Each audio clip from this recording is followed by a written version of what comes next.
Well, one of the issues facing that hospital is whether they can attract enough specialist doctors to work at the unit. And attracting the right talent is a problem right across the country. In fact, Wales currently has about 500 vacancies. So are we selling ourselves properly, and how can the Welsh NHS ensure it's not being left behind? In the run-up to the Welsh Assembly elections, we're taking a look at some of the key issues you might vote on in health and education. Tonight, our health correspondent Rob Osborne visits one hospital in Bangor to see how they've been dealing with the doctor dilemma and what wider lessons the Welsh NHS can learn. Gwynedd, a county of beautiful lakes and big mountains. It's a draw for tourists, but historically medics have chosen to stay away. Rural areas like this have lost out to hospitals in more metropolitan cities. And that's caused problems for this unit in the shadow of Snowdonia. Back in 2011, this emergency department faced real problems. They were facing possible disaster. They didn't have enough doctors. But 5 years on, things have completely turned around. Now doctors are desperate to come and work here. Some are even on a waiting list, waiting years to come in. And the turnaround is largely down to the dedication and passion of one individual. We regard the mountains as the starter in our menu of the package of things we offer for jobs. Draw people in. Draw people in, yeah, absolutely. Draw people in. Linda Dykes is a consultant and a rebel. When her unit was short on doctors, she ripped up the rule book. Like most other consultants in the NHS, I thought that recruitment was something to do with HR. When we actually grasped the nettle that the problem with recruitment wasn't with HR and it wasn't with the health board, it was with us.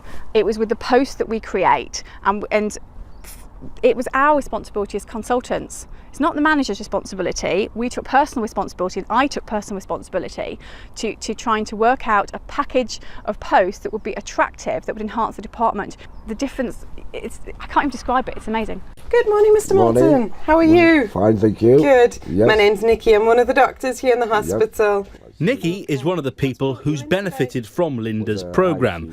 She's a junior doctor who moved to Bangor from London. Now, London to Bangor doesn't seem like a natural fit for most people. No. So what was it about this hospital that made you want to come here? So it's the amazing programme that Linda Dykes and the other consultants here offer. We are offered other bits to our job just to make our life a little bit more interesting. So the programme here is we work in the emergency department and then we work out on the road with the ambulance staff. Having now done that and spent this time in Wales, I'm now, loving it so much, both the quality of life and just the support in this hospital, and I'm now thinking of continuing my training in Wales because of that. One reason why they're successful in getting doctors is their marketing. They sell themselves as mountain medicine, a conscious step away from the official name of where they work. I think the point with the named health boards is you don't know where a named health board is. So Betsy Cadwallader University Health Board could be anywhere in Wales. Market the area, market what you know, and market in a way where people know that it is where it is. Doctor recruitment is an issue across the country, especially in emergency medicine. Each hospital is fighting each other for the best trainees. But Bangor has proven that it's possible to be a leader in recruitment if you sell yourself in the right way. If you look at what doctors want, if you ask the doctors what do they want from their job, they're prepared to work really, really hard, but they don't want to just be cannon fodder. Wales's doctor dilemma needs to be dealt with, but Linda will leave that to the politicians. Would you? Hello? She will focus on the patients.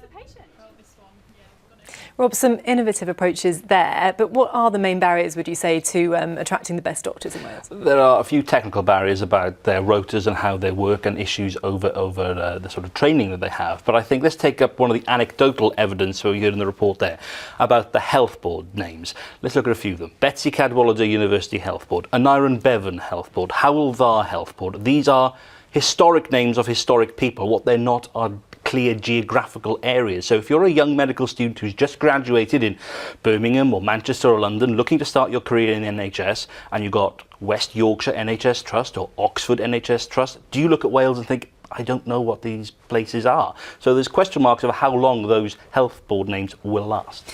Now, the problems with junior doctors in England have been well catalogued. Do you think we'll see more of them coming to Wales now?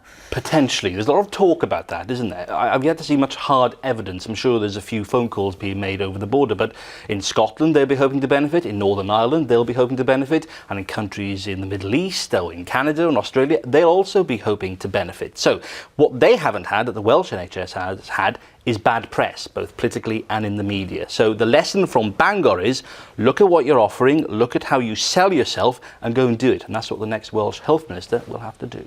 Lots of issues to resolve. Rob, thank you very much indeed.